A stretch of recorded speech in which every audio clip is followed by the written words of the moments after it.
Hi everyone, welcome to the Sacred Circles Facebook Live. This is number 5.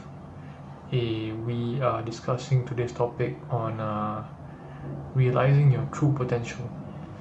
So that sounds a bit of a stretch, but I think we can cover some of the basics of how we can actually go about getting to a point where we can start to realize our true potential, and how we can refine, and then we can define it, and then we can actually go forward towards achieving it in the future.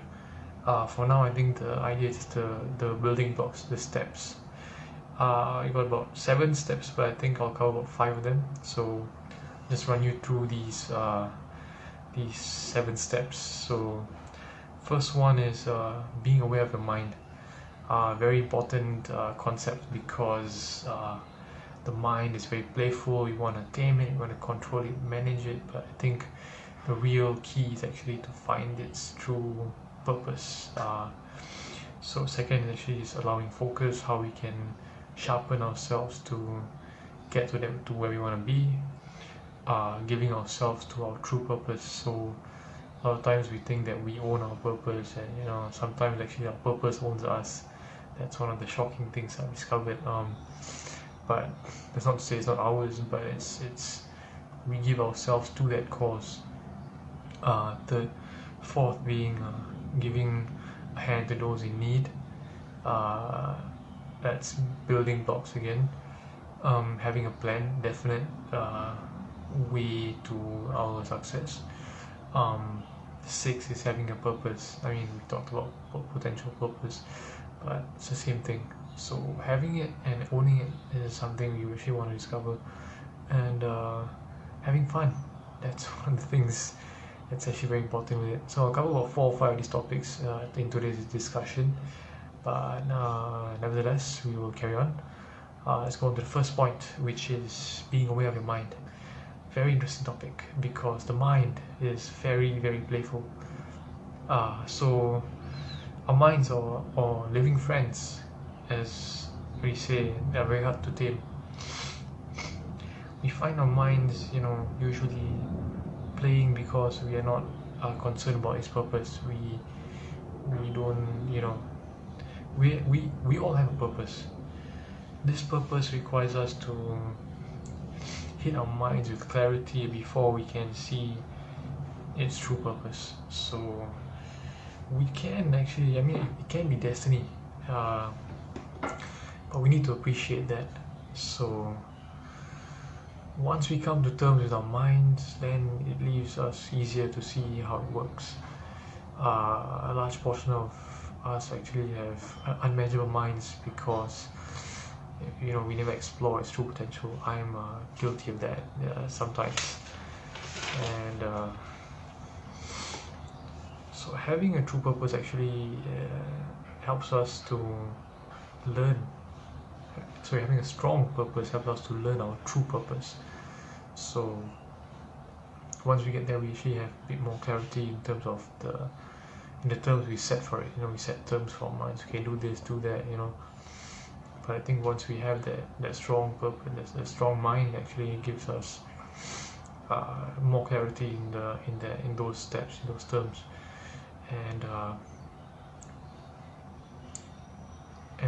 when we have a strong mind and we have more clarity, that's when it finally starts to unravel. The mystery behind the mind actually relies on being present with it, having a purpose and having a fun time being with it. That's the key. So allowing focus is our second point. How we allow focus is actually a simple task. It actually requires trust, purpose, and dignity.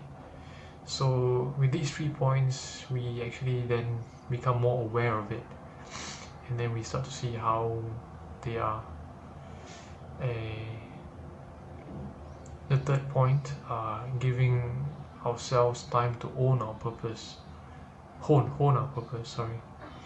Once we have the time to give ourselves the gift of purpose, having a strong mind, strong terms, allowing it a lot of focus with trust, purpose, dignity, then we start to see, we have that time to cultivate ourselves, our minds towards our destiny.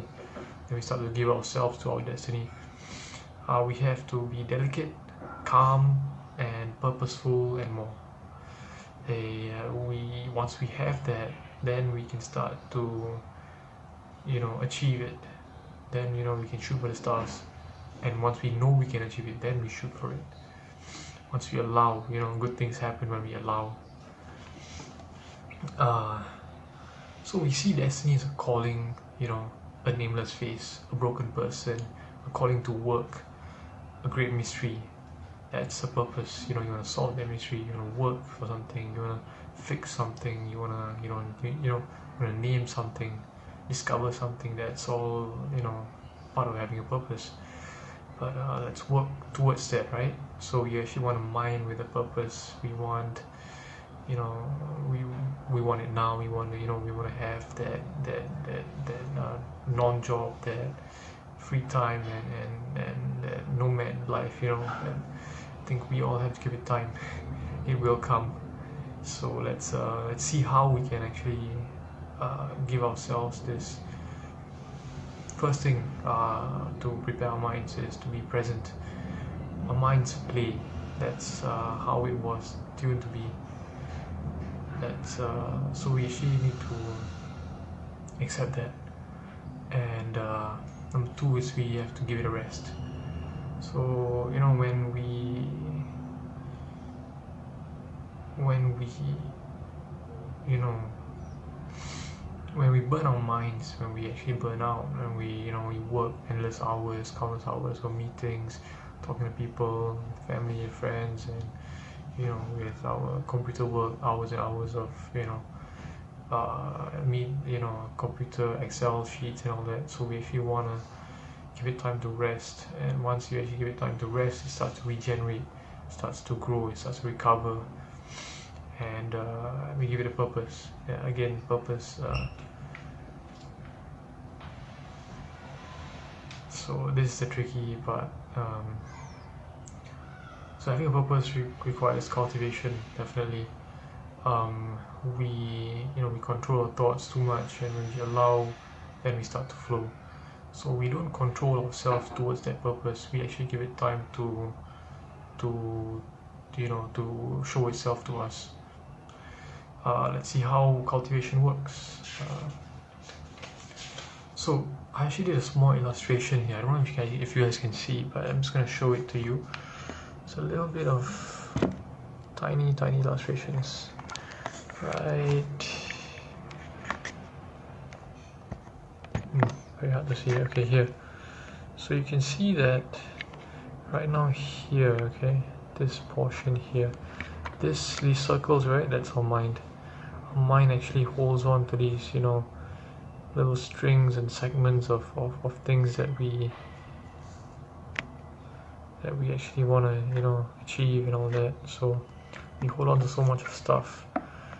Then, see the strings holding on to strings, holding on to some weird objects.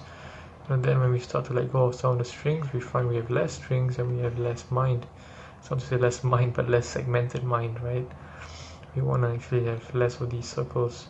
So we see strings attached to some weird objects here, more strings and weird objects. Next thing we see is mind holding on to another piece of mind. That's when you have a lot of conflict going on, because you don't know what's going on. You have it's happening. It's very tangled up and it's very pulley, and you pull here, pull there, and then it doesn't work that way. So once you actually let go of all these loose strings, you start to have this one mind with a lot of loose strings. Then this is the tricky part. Letting go of all these loose strings here, that's when you start to achieve a still mind. Alright, now let's go back to me. Yeah, so that's a very weird illustration, but I think you get the idea. We hold on to so much stuff, and stuff holds on to stuff, and stuff holds on to stuff, and there's no point. So actually we gotta let go of these loose strings, and let go of loose mind. We gotta stop fighting ourselves. That's a key. And next we actually gotta break from the loose ends of the string. Only then we find our minds. So when this is done, then we look at the purpose we have now. Not our true purpose, but our now purpose. which is work, sleep, eat, rinse, repeat. So this is the 5 steps of life, I would say. A routine, gears in motion. Gotta keep that in check. So this is any consolation. We have to be alert about these things. We have to do these things that matters, and when we see that, then we can start to work. Let's make sure we gotta be alert on these 5 things. You gotta keep it in gear. So once we have this in mind, then we can flow. All right. So once, okay, look at the past. If we reflect, we finally see that all we have achieved is actually irrelevant. We start anew. So we, with more grace, dignity, soul, and purpose. We bring our minds to accept that our fates we bring our minds to accept our fates and start as a blank slate. So blank slates are more actually cultured and more provident. What that means is actually it benefits us. So it brings us joy and purpose. So having more requires having a purpose. So and we all want to have more. We all want to get more things, more people in our lives, more love, more friends, more money, cycles. But we require to have a purpose, regardless, be it life purpose or soul purpose or what now purpose. It doesn't matter. We have to have something. We have to have a purpose. And having purpose requires having true meaning. Well, talking about now purpose doesn't really require true meaning, but if that's meaning to you to serve your family and to serve yourself, then fine, that's a true meaning for you. We look for it in a way that seeks out your innermost desires. So how we actually go about finding our innermost desires? So we look at life. We see rainbows, we see colors, light, beings and beauty and all that. And that's actually, these activities actually bring us closer to our minds. That's closer to our purpose. These thoughts, through these we get the strength to learn, to cultivate our minds. And for example, let's explore, right?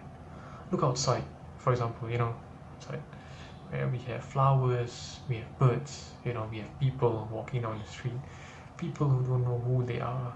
We have colors that are defined by their shapes. It's very interesting. So how we see people and how we see people actually depends on how they see themselves. So once we actually start to explore all these things, then we can start to look at our purpose in life, right? One way of looking at things actually requires perspective. So a purpose actually for seeking out detail. All right. So for example, I look at people and I see their physical traits, right? The color of their skin, the height, nose, the mouth, the cheeks, their hair, and so on, right? This is how I see features, right? These features interest me. All right. And definitely people do have more than what I describe, but this is how I see, that I define people, right? So now we talk about refining, right? We talk about refining our purpose. Okay, so why I picked the eyes, nose, mouth, and so on and so forth, right? It's because actually this is what to me, defines people. Like, to me, these give me words in my mind, right? They are what defines a person to me. So so when we see that that this is actually, when I see this is how I define a person, I see that this is how I give, this is a lens which which I look at a person through, right? But once we actually notice that we have this lens, then we can actually work towards, you know, um, unraveling what's beneath the lens, removing this lens. How we go about doing that is actually through meditation, through cultivation, through like everything I mentioned before. Slowly, these lenses start to fade out, and then we start to see our true self. We start to be our true self. We start to let ourselves shine. We start to empower ourselves.